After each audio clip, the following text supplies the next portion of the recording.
Hit Radio ryto laida Šok į kelnes su Saulium ir Elena. Ryto laida Šok į kelnes pristato dviračių parduotuvė ultrabike.lt. 33 minutės po 10 valandos Power Hit Radio 3 Jessicos Šai kaimynas. Ir gerbėjas. Labas rytas visiems. Darius Katinas šiandieną čia pas mus užsuko. Jau anonsavome vieną kartą, kad labai greitai Baltic Gastro Summitas įvyks. Tai kaip tik Darius yra vienas iš organizatorių, ar ne, Darius, šito viso reikalo? Taip, vienas iš organizatorių ir nepagrindinis. Pagrindinis organizatorius yra mano žmona. Oi, tai viskas sužiūrėtas, organizuota. Taip, Vaidilė yra idėjos autorė. Idėja gimė Juodkrantėje praeitų metų Liepos mėnesį. Kodėl gimė? Todėl, kad buvo vasara, buvo atostogos ir gimė idėja tokia padaryti Baltic Gastro Summitą ir pradėti rimtą judėjimą, kuris jungtų visą gastronominę bendruomenę. Ar tai yra renginys labiau orientuotas šefams ar ir paprastiems mums žmonėms, kurie ateina į restoranus tik pavalgyti? Ir jum, ir mum, ir visiems absoliučiai žmonėm, kurie bent kažkiek domisi, ką deda į burną. Tiem, kam maistas yra tik kūras, aišku, Baltic Gastro Summit gal nelabai, nors iš tikrųjų tai yra, gali ateiti ir paklausyti ir gal pradės domėtis, ką deda į burną, bet iš tikrųjų tai yra absoliučiai visiems hospitality sektoriaus darbuotojams, restoranam, viešbučiam, someljė, maisto technologam, netgi pramonė maisto technologam, kas kūrė produktus, kas dirba įvairiuose gamyklose. Ir yra... Netgi čia taip jau nuo pat pradžios. Todėl, kad pas mus atvažiuoja pasaulinio lygio mokslininkai. Ir kalbės apie maisto, kaip atsiranda maistas, kokį įtaką turi maistas, kaip jį sukurti tokį, kad jis būtų sveikas, bet ir labai skanus. Nes dažniausiai mes valgom skanų, bet nelabai sveika. Tai... Pasakai, sukurti, tai žinai, truputėlį atrodo, kad jau vėl į laboratoriją lendam ir tą jau nuo molekulės auginam kažkokį tai kotletą. To nebus, apie tai mes nekalbėsim, tema yra netokia, bet mes kalbėsim apie maisto atsiradimo gylį. Turime, kaip jisai atsiranda, kaip paprastą produktą paversti nepaprastu. Tai vat būtent mes su Saulium ir kalbėjom, kad dabar turbūt restoranų šefai yra tas metas, kai jau pradeda žiūrėti į atbundančią gamtą, eina žiūrėti kokią čia pienę nurauti ir kokį maisto derinį padaryti. Svarbiausia, žibučių neprisiskinkit, nes žibutės yra nuodingos. Ojei. Ir būtų gerai, kad jų neprisivartotumėte. Kažkas išbandė, už kaip suprantu. Jo, iš mano aplinkos. Rimtai, o kas... Nenutiko nieko, bet išbandėm. Wow. Bet pienė, iš tikrųjų, čia Elena juokavo dar neetrija, žinai, kad pienė tikrai... Tai pienių vynas yra ir daina. Taip. Ir mes patys googlinom, pienė yra gražgarsčių giminaitė, pusseserė ten. Žiūrėkit, dauguma žolių yra valgoma. Turėsim labai įdomų botaninį šefą iš Niderlandų, 2 Michelino žvaigždučių, Emilį van der Štaką, kuris būtent ir papasakos apie savo botanistinį gyvenimą ir kaip jisai pasiima viską iš gamtos, kas yra nemokamai. Aha. 2 dienas vyks Baltic Gastro Summitas. 2 dienas, gegužės 6-7 dienos, dūmų fabrikas, įspūdingas renginys 16 valandų su 16 pranešėjų. Nu gerai, mes pavyzdžiui su Elena neperseniausiai buvom radio konferencijoje, tai mes jau kai važiuojam, tai žinom, ko mes norim ten. Žinom, ką mes norim sužinoti tokiose konferencijose, nu tai aišku. Ar visada sužinot? Sužinom ir dar kai kas tai ateina netgi ne tai, kad po metų, bet apskritai gal ir su žmogaus branda, ką mes išgirstam tose konferencijose. Labai gerai. Pas jūs irgi panašiai? Panašiai, taip. O ką ten galima apie maistą? Tu ateini į konferenciją, aš pavyzdžiui nuvažiuoju į konferenciją visiškai simple, kad sudalyvaut ir tu išeini toks truputį ant debesų ir supranti, kad tu nieko nežinai. Kad tu esi, kad tu dar turi ką mokytis ir kur į save, kad tavo hard diskas yra dar nepilnas. Toks truputėlį savigarbą gavęs išeini, ar ne? Į padyką, atsiprašau. Jo.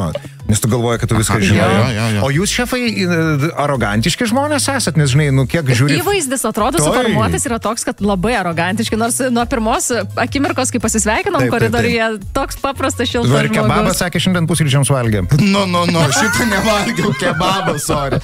Šiaip su arogancija šefai labai draugauja. Iš tikrųjų, tai yra ta tikroji meilė, yra arogancija. Iš kur, vat įdomu? Aš nežinau, iš kur jinai yra atsiradus, gal iš nepasitikėjimo savinim kažkiek, bet nėra visi. Tai nėra absoliutumas, yra visko, kaip ir visur. Mano aplinkoje, kiek aš bendrauju, kiek aš turiu santykių su savo kolegomis, šefais ir gastronomijos žmonėm, aplink mane arogancijos mažai. Aš draugauju su labai gerais, nuoširdžiais ir fainais žmonėm. Bet tikrai susiduriu ir su tuo. Ypatingai ta arogancija būna, jeigu tu nepažįsti žmogaus ir pirmą kartą su juo susitinki, bet po to ta arogancija kažkaip padedi jam padėti į jo patinį stalčiuką, kad jis jo niekada neatsidarytų. Taip. Dariau, tu, kaip sakei, tu dabar restorane nedirbi, tu dirbi su restoranais ir užsienyje. Aš dirbu taip, mano pagrindinė veikla yra ne Lietuvoje, aš dirbu užsienyje ir Lietuvoje dabar restorano neturiu, bet gal ir turėsiu kažkada, nežinau. Ar ta samito idėja ir gimė būtent iš to viso užsieninės tos patirties ir norint pakelti ir čia tą lygį, nors pastarėjai metai tai visai sėkmingi restoranams Lietuvos buvo, aš apie Mišelinus kalbu. Tai sėkmingi tik tai dėl to, kad tai buvo padaryta didelė įtaka, kad visa tai vyktų Lietuvoje ir aš tikrai dėkoju keliauklė Lietuvoje, kuri prisidėjo, susėdo kartu su Mišelino gidu prie vieno stalo ir išsprendė santykius ir Mišelinas atėjo į Lietuvą. O dėl sėkmės jie yra, manau, sėkmingi. Mes esame augantis, yra visko ir gražių dalykų ir negražių, bet iš principo taip, tai mes augam ir potencialą turim beprotiškai didelį, tik tai labai svarbu neužmigti ant savo subalansuotų žinių srauto ir pabandyti augti kartu su savo gastronominiu potencialu taip pat. Ir tie samitai tam ir yra skirti, kad čiagi ir networkinimas vyksta. Tai čia bus daug networkinimo. Mes turėsime ir tokias kavos pertraukas ilgas, kur galės patys šefai ir gastronominė bendruomenė pabendrauti su speakeriais viens ant vieno. Reikia padrasinti, nebijoti. Reikia iš šito išspausti rimtai, nes aš atsimenu į pirmą radio konferenciją nuvažiuoti, tai iš šalies viską žiūri. O po to jau, kai kita konferencija, tu matai, kad jau reikia čia bendrauti ir eini bendrauti. Svarbiausia nebijoti, net, kai aš sakau, net nežinant gerai anglų kalbos, sakykime, negi ne visi kalba anglų kalba, bet reikia nebijoti ateiti, kalbėti taip, kaip moki, taip, kaip gali, parodyti savo atvirumą ir tau visada bus ištiesta ranka, čia net nebijotinai. Aš esu pats asmeniškai nekartą pasigailėjęs, nevažiuosiu ten kažkur, tai reikia skristi, po to žiūriu po konferencijos, reiškia, ir aš taip žilstu prieš veidrodį atsistojęs dar labiau, blemba dariau, kodėl tu nenuvažiavai, taip, nenuvažiavau, pagailėjau tų 2 dienų išlėkti arba 3 ir ten būna tokių momentų, tai kaip aš sakau, nepraleiskim šitų nuostabių momentų, nes šitie dalykai nėra pakartojami, nes kitas samitas, kuris bus jau, jis bus visiškai kitoks, jo tokio nebus. Ir pranešėjai bus kitokie. Ir tokius pranešėjus, kuriuos mes surinkom į vieną krūvelę, tai šiaip juos surinkti yra labai sudėtinga. Papasakok truputėlį daugiau, kas ten bus, tuo pranešėjai. Arielė Johnson. Jie atskrenda pas mus iš New Yorko. Jinai yra Noma Project mokslinė direktorė.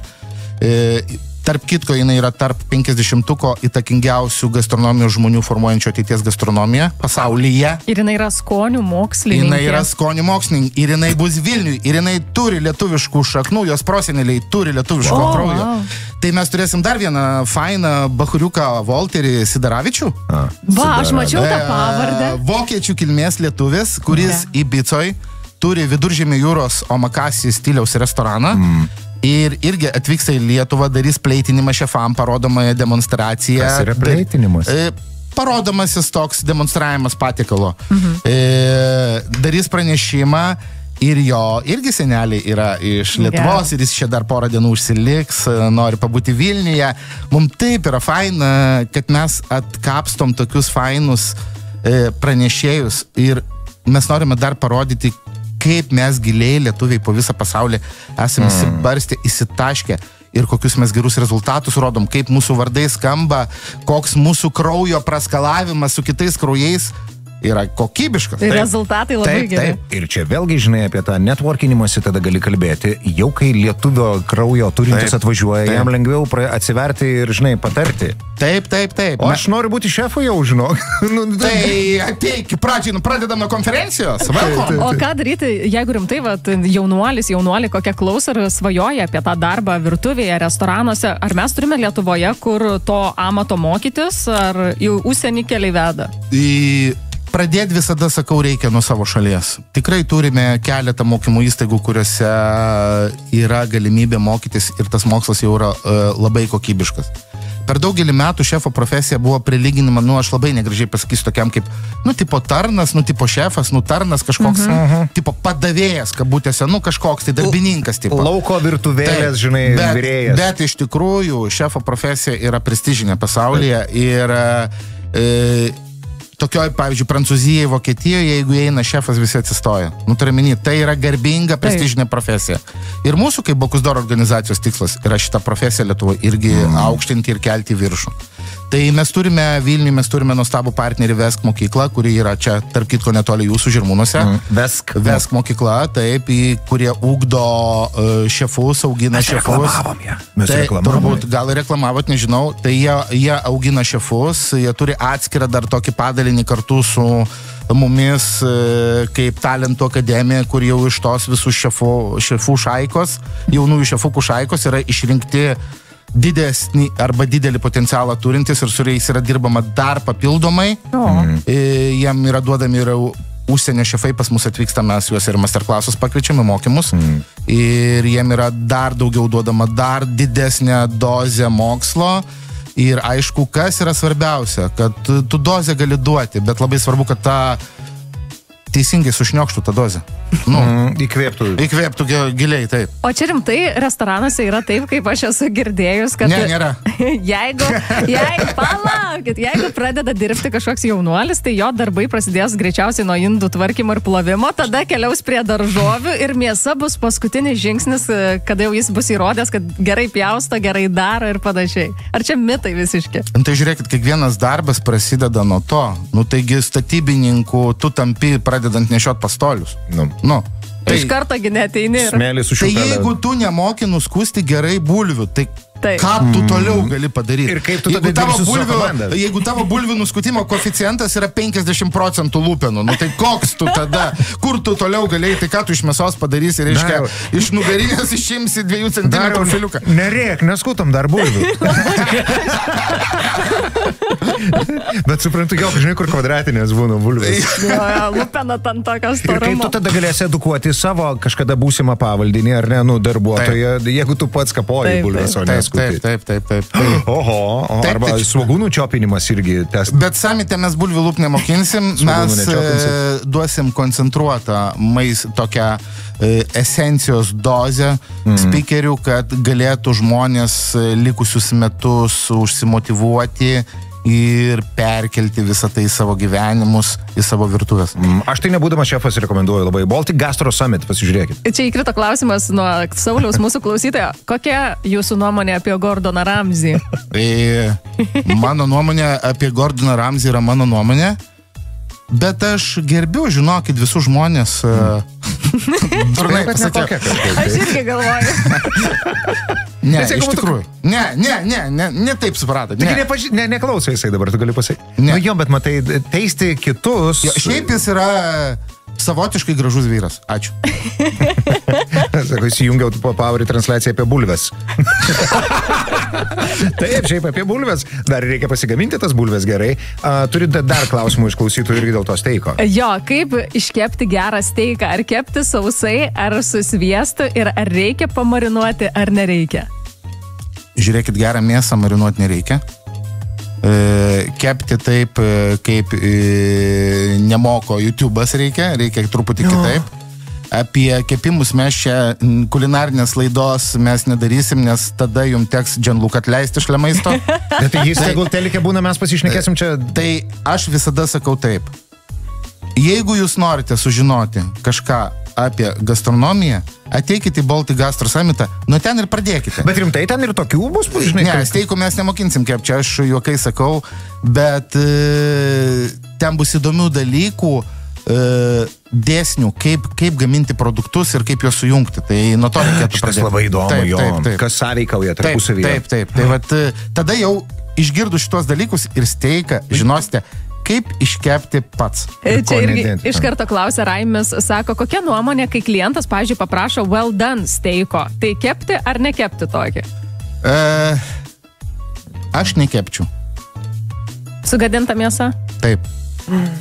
Aš tai nesuprantu, žinok. Čia vat man. Kraujo gerimo. Aš tai irgi man tai...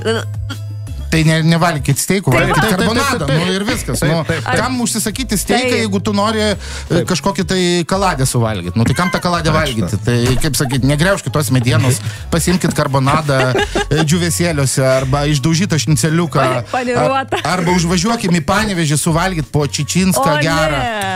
Nu, bet iš tikrųjų, ne, jis gerai šneka, jis sako, nu tada jį atitikti. Atskirti dalykus reikia. Žiūrėkit, jūs paklauskit, koks yra mano mėgstamiausias patiekalas, jūs nepatikėsit. Nespėsit. Nuspėsit. Neklausk. Karštas sumuštinis. Ne. No, dieve. Kažkas paprasto turi. Omletas. Ne. Kebabas. Aš labai mėgstu naminius, paprastus, simple, bet labai gerai pagamintus kotletus. Su burokėliais. Burokėliai, bulvių košytės, su sviestuku. Va, tokie naminiai. Jaukumas, šiluma. Jaukuma, taip. Tai kaip gerus kotletus padaryti? Ateikit pas mane, pamokysiu. Čia irgi, Nerijus iš karto rašo, kadangi vasaros sezonas artėja, kaip paruošti gerą šašlyką ir kaip iškepti. Prašau patarimo. Žinokit, pasakysiu atvirai. Nežinau. Aš pats važinėju po Lietuvą ir esant galimybei bandau ragauti visur šašlykų. Tikrai noriu kažkokio tokio vaikystės prisiminimo, kažkokio tokio gero, šilto, vat apie tai, kai mes kalbam jaukaus, nerandu kol kas. Tikrai nerandu recepto, nežinau, esu išbandęs ir pats visokių. Bet gal natūralu, nes jau dabar tokios prastos mėsos nebesurasi, kaip vaikystėje tavo buvo. Tai vat, su kiauliena tikrai yra didelė bėda, taip. Nes jinai per gera. Jinai yra per gera mums visiems. Taip. Apie tai, tarp kitko, irgi kalbės Matthew Orlando, kuris yra pelnęs pirmą Michelino žvaigždę Noma restoranui, tada jis turėjo Sustainability restoraną Kopenhagui, Amas vadinosi, o dabar jis yra Sustainability projektų ir vienas iš savininkų. Ir jis tarp kitko kalbės, kokį poveikį mėsa daro mūsų klimatui. Taip. Apie tokius dalykus, kad visgi ne krevetės atskraidintos iš Argentinos yra problema lėktuvas, kad yra kriukrių. Ir taip. Nu, bet taip. Monika, balsų žinutė į Raičius, nežinau ar į temą, bet visada mes išdrįstam klausyti. Noriu paklausti, kokia virtuvė šiuo metu Lietuvoje ant bangos? Apie bangas jo pakalbėkime. Oho, ant bangos virtuvė. Žinot, kas yra man nuostabiausia, kad ten, kur tu ateini, visur yra tas pats. Toks atrodo, kad vienodas meniu. Ar tave nuliūdina? Nuostabiai nuliūdina. Ir man tas yra truputį baisu, supanašėja, viskas yra panašiai, viskas yra užkrauta, uždėta, taip, toks tipo bistro, casual, visiems suprantamas. Aš manau, kad dabar tokį, ką matau, tai eina tokis prancūziškų technikų virtuvė su Meksikos tvistu, su Pietų Amerikos kažkas tokio, bet ar man tai patinka, nežinau. Aš šiaip mėgstu ragauti viską ir tikrai per metus aplankau pasaulio labai daug restoranų, bet man visgi patinka konceptualūs dalykai, tokie su savo cinkeliu, su savo šarmu, nes kai tu nueini į vieną gatvę Vilnių ir nueini į kitą, ir pavadinimai yra skirtingi, šefai yra skirtingi, bet bazė yra ta pati. Bet jie trendų kažkokių gal irgi laikosi, mato, kur žmonės tai nori. Tai reikėtų ne trendų laikytis, reikėtų į gilį nerti, giliai, taip su akvalangų, prasiplaukti iš lėto ir išsirankioti labai tokių įdomių dalykų. Ir savo pasilikti. Taip, ir savo pasilikti. Ir man kas yra, aš taip norėčiau, kad būtų, aš labai norėčiau, kad atsirastų paprastas, fainas, bet toks konceptualus, stipraus koncepto restoranas Vilniui. Kol kas to yra, bet yra vos keli. Aš tiesiog, gerai klausiu, nes... Aš, kadangi Darius sakė, kad aplanko per metus daug restoranų užsienyje, brangiausias patiekalas gyvenime. Kas tai buvo? Didžiausia sąskaita, galėčiau gauti paskaitą. Didžiausia sąskaita vienam žmogui buvo 1012 eurų. Čia su gėrimais. Be gėrimų. Be gėrimų? Taip. Čia degustacinė vakarienė buvo? Taip. Nemažai. Tikrai, mes jau netelpam. O gal ne paskutinis? Pakalbam, dar vieną trumpą. Pica su ananasais. O Dieve! Jūs išprotėję? Pauliau, supratai atsakymą, ne? Rimtai jūs tokius klausimus ten metat. Geras. Sakyk savo. Kas yra geras restoranas? Žinai, žmonės rekomenduoja, čia labai geras restoranas. Nu kaip tu identifikuoji, kad restoranas yra geras? Ateini, taigi ne tik patiekalas. Aptarnavimas. geras restoranas yra, tu ateini į restoraną, tu perki patirtį. Tu neperki kažkokio maisto gabaliuko. Tu perki nuo durų iki tai, kai tave išlydi. Ir aišku, ko aš pasigendu. Kas man yra geras restoranas? Man yra finalinis akordas geras restoranas, tai yra desertai. Ir šita krizė Lietuvoje yra didelė ir gili. Prasti desertai pas mus restoranuose. Labai restoranai mažai skiria dėmesio. Aš norėčiau, kad skirtų daugiau dėmesio desertam, nes tave turi finalizuoti ir tu turi išeiti ant bangos. Dėl to mes į Lietuvą pasikvietėm geriausią praeitais metais pakviestą pastry šefą. Restoranas Koda iš Berlyno, René Frankas. Praeitais metais buvo pasaulio geriausias pastry šefas. Jis darys pranešimą ir darys pleitinimą šefams. Parodoma į savo... neišduosiu ką. Labai fainą dalyką, kuris nukeliavo per viso pasaulio žurnalus ir Forbes net buvo jo patikalas įdėtas. Žodžiu, mes turėsim unikumus vienoj vietoj 2 dienas. Gerai, kadangi tu neturi nei vieno restorano čia Vilniuje, sakyk, į kurį nueiti reikia klausytojams. Vilniuje? Yes. Gerai, Lietuvoje, atsiprašau, Lietuvoje, kodėl Vilnius tik tai? Lietuva. Viskas. Aš nenoriu išskirti, aš turiu kokių 10 restoranų, kuriuos norėčiau pavardinti. Tai prašom. Tai gal aš nenoriu tikrai nei kažko pamiršiu per greitį. Kažkaip žiūrėkit, eikite ten, kur jums širdis liepia. Ir nebijokite nusivilti, nes bet tai irgi pamoka, tai yra patirtis, tai gali būti ne jūsų skonio, ne jūsų koncepto, ne jūsų supratimo, ne jūsų balanso, skonių balansas gali būti netoks.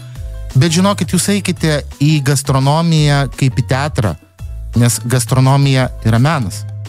Ir tai yra teatras, maisto teatras, tai yra meno atšaka, visam pasaulyje, tik ne Lietuvoje, tai yra pristatoma kaip meno rūšis, gastronomija. Ir mėgaukitės tuo menu taip, kaip jūs mokate, o jeigu jūs nemokate, jūs po truputį pažinkite, prisijaukinkite ir keliaukite plačiai atverta širdim. Ir skrandžiu, tuščiu tiesiog. Čia taškas. Šiaip man patiko pas jūs, gal darom gastronominę laidą. Aš labai norėčiau atvaryti vėl. Tai mes kitą savaitę galim pasikviesti. Blemba, kokia jūs kebra, nuostabi. Ačiū. Eikit savo, man labai patiko. Čia kaip žinai, kaip prie vakarienės stalo irgi susėdai, žiūri, kad jau reikia nešti kudašių namo. Ir man tas ir nelabai skanu. Vienintelis minusas, kad trūko kažkokio tai patiekalo šito stalo. Tai aš galvoju, kad Darius Katinas turi restoraną, bet jis neturi, todėl tuščiom atėjo. Taip. Aš supratau, aš išgirdau pastabą, taip. Ačiū. Darius Katinas, Baltic Gastro Summit, vienas iš organizatorių, pagrindinė tai jo žmona. Ačiū. Vaidylė. Renginys Baltic Gastro Summit Vilniuje, Dūmų fabrike, gegužės 6-7 dienomis. gastrosummit.eu, čia galite nusipirkti ir bilietus. Na, o dabar tas piliulės nuo rūgštingumo. Opa. Ačiū labai, laukiam visų, iki kito karto. Ate. Ate.